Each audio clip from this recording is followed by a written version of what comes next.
Good morning, students. Your history book lesson 1, The Rise of Nationalism in Europe. जैसे कि chapter से के नाम से ही हमें पता चल रहा है कि नेशनलिज्म, देशभक्ति की भावना जो है वो यूरोप में हमने इस चैप्टर में हम पढ़ने जा रहे हैं। जैसे कि हमने पहले नेशनलिज्म इन इंडिया पढ़ा था कि इंडिया में कैसे नेशनलिज्म की भावना जो थी वो लोगों में जागृत हुई और धीरे धीरे कैसे उन्होंने अपने देश को आज़ाद करवाया था। ऐसे ही अब हम यूरोप की कुछ कंट्रीज़, पर्टिकुलरली कुछ कंट्रीज़ और उनके साथ जुड़े हुए छोटी छोटी जो स्टेट्स थी उनके बारे में पढ़ने जा रहे हैं। जैसे कि पहले हिस्ट्री में क्या था कि राजा महाराजाओं का राज होता था, लेकिन फिर धीरे धीरे क्या हुआ, ये सारा प्रोसेस जो है वो चेंज होना शुरू हो गया और लोगों ने क्या किया, जो इलेक्टेड गवर्नमेंट्स जो थी उनको बनाना शुरू कर लिया। इस चैप्टर में पर्टिकुलरली हम फ्रांस, जर्मनी, इटली और ब्रिटेन के बारे में वहाँ के नेशनलिज्म की भावना लोगों में कैसे जागृत हुई और कैसे उन्होंने अपने देश को आज़ाद करवाया उसके बारे में पढ़ने जा रहे हैं। ये आज़ादी जो थी ये मोनार्की से आज़ाद होने की आज़ादी थी, जो कि हम जो डायनेस्टिक रूल्स चल रहे थे, डायनेस्टिक रूल जो था उससे हम आज़ाद होकर अपनी कंट्रीज़ को डेमोक्रेटिक कंट्रीज़ के रूप में बनाना चाहते थे।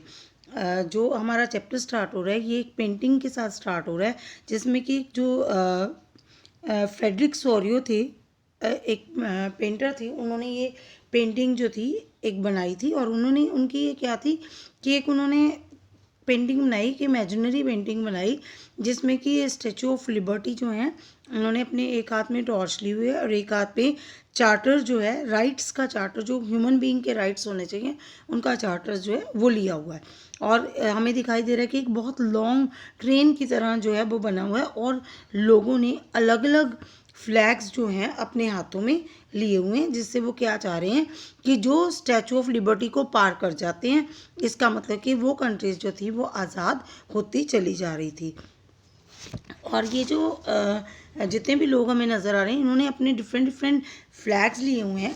ये हमारा एक विज़न है जिससे हम इमेजिन कर सकते हैं, अभी पूरा नहीं हुआ लेकिन हम इमेजिन कर सकते हैं कि ये जो इन्होंने फ्लैग्स लिए होंगे ये ज़रूर अपनी अपनी कंट्रीज़ के बारे में, अपने अपने एरियाज़ के बारे में बताना चाह रहे होंगे। ये डिफरेंट डिफरेंट जो फ्लैग्स हैं और ये जो सबसे आगे हमें येलो, जो गोल्डन, ऑरेंज और ब्लैक फ्लैग नज़र आ रहा है, ये जर्मनी का फ्लैग है, जिसमें कि पता चल रहा है कि जर्मनी के जो लोग हैं वो अपने आप को आज़ाद करवाना चाह रहे थे और इस आज़ादी की लड़ाई में जो थे उन्होंने क्या किया था, वो क्या चाहते थे इस आज़ादी की लड़ाई से कि वो चाहते थे कि हमारा एक डेमोक्रेटिक कॉन्स्टिट्यूशन हो जिससे कि हम अपने देश को अपने तरीके से चला पाएँ।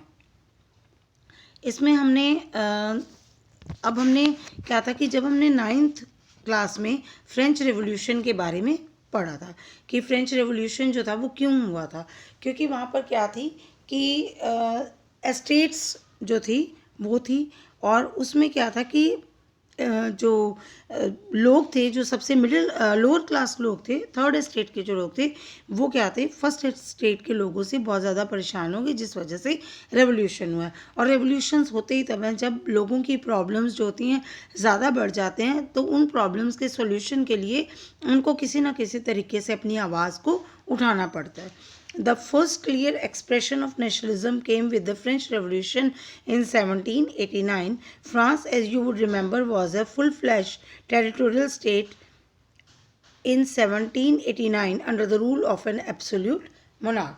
ठीक है, मोनार्की थी वहाँ पर, मोनार्क का राज था और क्या था, उसके बाद क्या हो गया कि चर्च के लोगों का जो वहाँ पर राज था, जिस वजह से क्या था कि लोग, जो लोअर क्लास लोग थे वो अपनी मर्जी का जीवन नहीं जी पा रहे थे, उनके लिए दिक्कतें जो थी वो डे बाय डे बढ़ी हुई थी। परंतु क्या हुआ, the French revolutionaries introduced various measures and practices that could create a sense of collective identity among the French people. ठीक है, उन्होंने क्या किया, जब उन्होंने फ्रेंच रेवोल्यूशन स्टार्ट किया था तो उन्होंने अपनी एक कलेक्टिव आइडेंटिटी बनाई। उन्होंने कहा कि इकट्ठे होकर हम एक यूनिटी के रूप में हम अपनी एक आइडेंटिटी बनाएं, जिसके लिए उन्होंने क्या किया था, a new tricolour flag was chosen to replace the replaced the former royal standard. The States General was elected by the body of active citizens and renamed the National Assembly. अब इसके लिए क्या किया गया, एक ट्राई कलर फ्लैग बनाया गया और उसके अलावा जो एक्टिव सिटीजन्स, शायद आपको याद होगा कि एक्टिव सिटीजन्स कौन थे, जिनको कि सिर्फ वोटिंग राइट दिया जाता था, और जो उसमें कौन लोग थे, या तो मैन थे और वो थे जो कि प्रॉपर्टीड थे। लेकिन क्या था कि वो कहीं ना कहीं एक्टिव सिटीजन्स ने इलेक्ट किया था जनरल असेंबली को, और उसका नाम नेशनल असेंबली रखा गया था। नए नए जो प्रेजिंग सॉन्ग्स थे वो कंपोज किए गए, शपथ ली गई कि जिससे क्या होगा कि वो अपने देश को आज़ाद करवा कर रहेंगे। A centralised administrative system was put in place and it formulated uniform laws for all citizens within the territory. और किया गया कि यूनिफॉर्म लॉज का मतलब होता है एक जैसे कानून जो थे वो पूरे देश में सभी जो उस टेरिटरी, उस एरिया, उस स्टेट के अंदर रहते थे लोग, उनके लिए एक ही तरह के कानून जो थे वो सबके लिए बनाए गए। Internal custom duties and dues were abolished and uniform system of weights and measures was adopted. और उसके अलावा क्या किया गया कि जितनी भी इंटरनल कस्टम ड्यूटीज़ थी या लोगों के ऊपर ड्यूज़ जितने भी थे उनको ख़त्म कर दिए गए। अबॉलिश का मतलब ख़त्म कर दिया गया, और एक यूनिफॉर्म सिस्टम, वेट्स और मेजर्स का एक यूनिफॉर्म सिस्टम जो था उसको अडॉप्ट किया गया। Regional dialects was discouraged and the French, as it was spoken and written in Paris, became the common language of the nation. और फ्रेंच जो थी वो लोगों के लिए उस देश की कॉमन लैंग्वेज जो थी वो बन गई। The revolutionaries further declared that it was the mission and the destiny of the French nation to liberate the people of Europe from despotism in other words to help other people of Europe to become nations। अब क्या था, जो revolutionaries थे उन्होंने कहा कि उनका एक मिशन बन गया, फ्रेंच रेवोल्यूशनर्स जो थे उनका एक मिशन बन गया। उन्होंने कहा कि यूरोप की जितने भी लोग हैं उनको क्या है, डिस्पोटिज्म, जो डिस्पोटिक रूल है, जो तानाशाही रूल है, उससे हटाकर वो उनको क्या बना देंगे, नेशंस के रूप में बनाकर छोड़ेंगे। When the news of the events in the France reached the different cities of Europe, students, other members of the educated middle classes began setting up Jacobin clubs।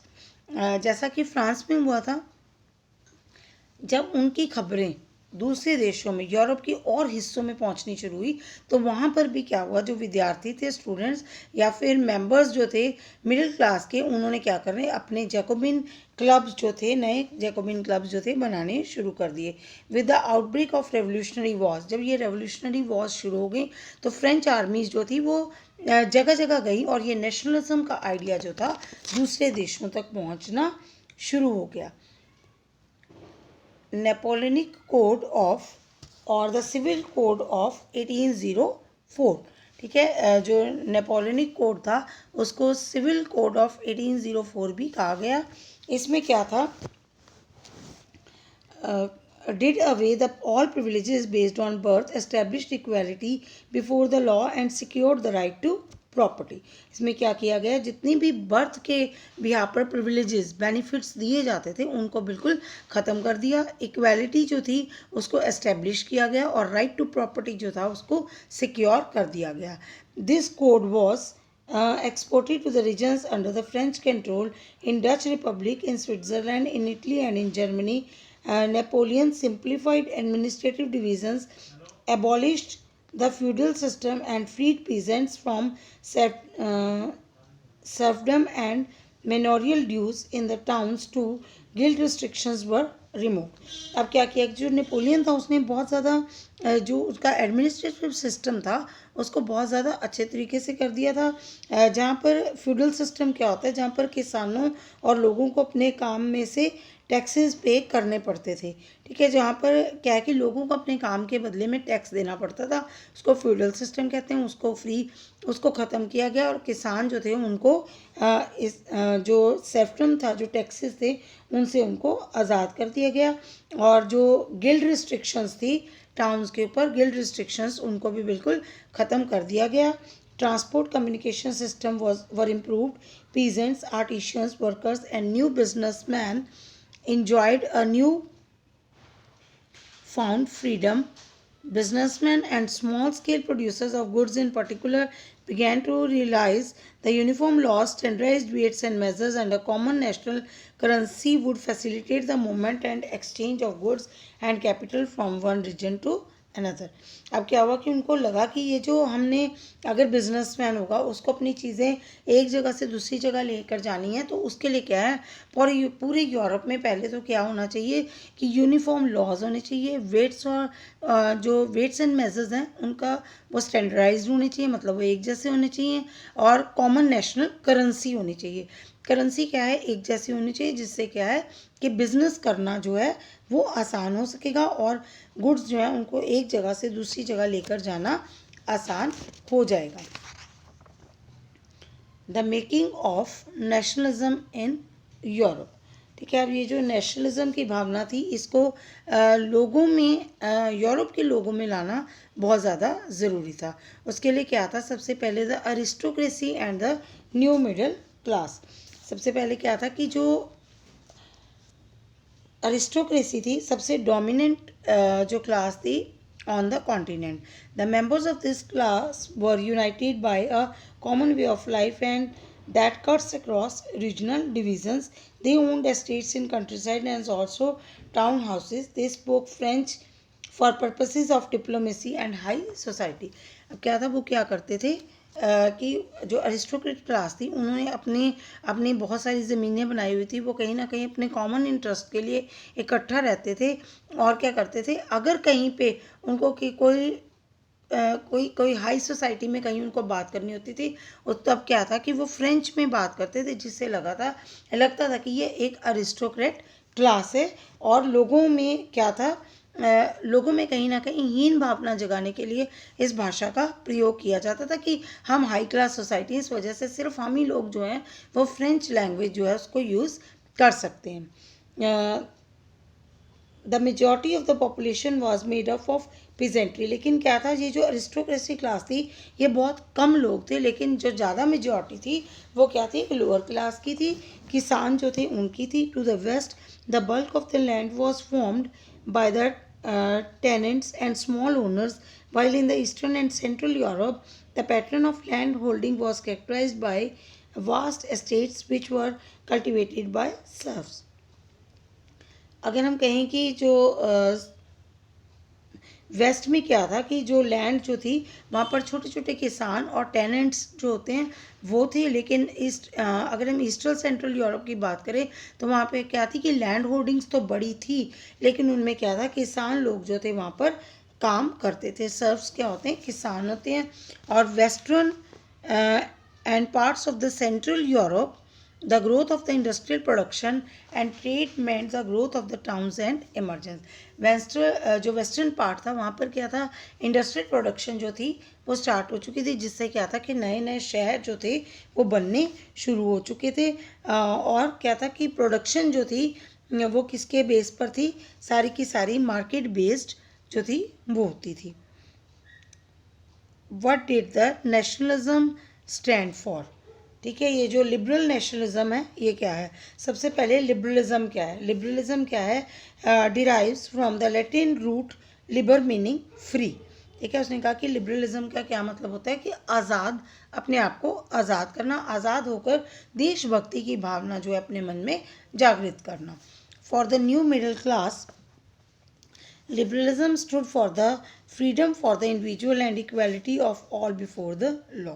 सबसे पहले उसने कहा कि जो मिडिल क्लास है उसके लिए आज़ादी का क्या मतलब था, उसके लिए आज़ादी क्या थी कि इंडिविजुअल जो हैं वो फ्री हो जाएं और कानून के लिए के सामने सभी लोग जो हैं वो बराबर हों. और क्या है कि गवर्नमेंट जो है वो सारा का सारा काम जो है वो गवर्नमेंट बेस्ड हो, गवर्नमेंट जो है वो करे. और क्या था, liberalism had stood for the end of autocracy and the clerical privileges. ठीक है, जो फ्रेंच रेवोल्यूशन था वो किस लिए किया गया था, उसमें लिबरलिज्म का क्या मतलब था कि ये जो ऑटोक्रेसी है, जो तानाशाही सरकारें चल रही हैं राजाओं की, इनको कम्प्लीटली ख़त्म कर दिया जाए और क्या किया जाए, गवर्नमेंट रिप्रेजेंटेटिव जो हैं उनके थ्रू क्या बनाई जाए, एक पार्लियामेंट जो है वो बनाई जानी चाहिए. और क्या है, liberals also stresses the inviolability of private property. ठीक है, उसने कहा कि ये जो प्राइवेट प्रॉपर्टी है लोगों की, इसको भी ख़त्म कर दिया जाना चाहिए और लोगों में प्रॉपर्टी जो है वो बढ़ जानी चाहिए। The first political experiment in the liberal democracy, the right to vote and get elected was granted exclusively to property owning men। ठीक है, सबसे पहले ये जो राइट टू वोट था ये किसको दिया गया था? जिन लोगों के पास प्रॉपर्टी थी, और सिर्फ उन्हीं लोगों को ये अधिकार दिया गया था। और जिन आदमियों के पास प्रॉपर्टी नहीं थी या फिर जो औरतें थी, उनको इस राइट टू वोट से बिल्कुल दूर रखा गया था।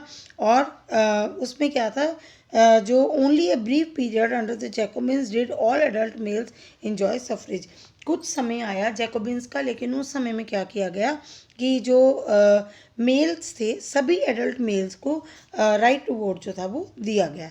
Napoleonic code went back to the limited suffrage and reduced women to the status of minors subject to the authority of fathers and husbands. और जो ये नेपोलियनिक कोड था, ये भी क्या होगा कि एक कुछ लिमिटेड रह गया, जिस वजह से क्या हो गया कि वोटिंग राइट जो था वो औरतों को नहीं दिया गया, और सिर्फ क्या उनको एक माइनर का दर्जा दिया गया, जिसमें कि वो क्या है कि अपने फादर या फिर हस्बैंड के अंडर रहकर ही काम जो था वो कर सकती थी।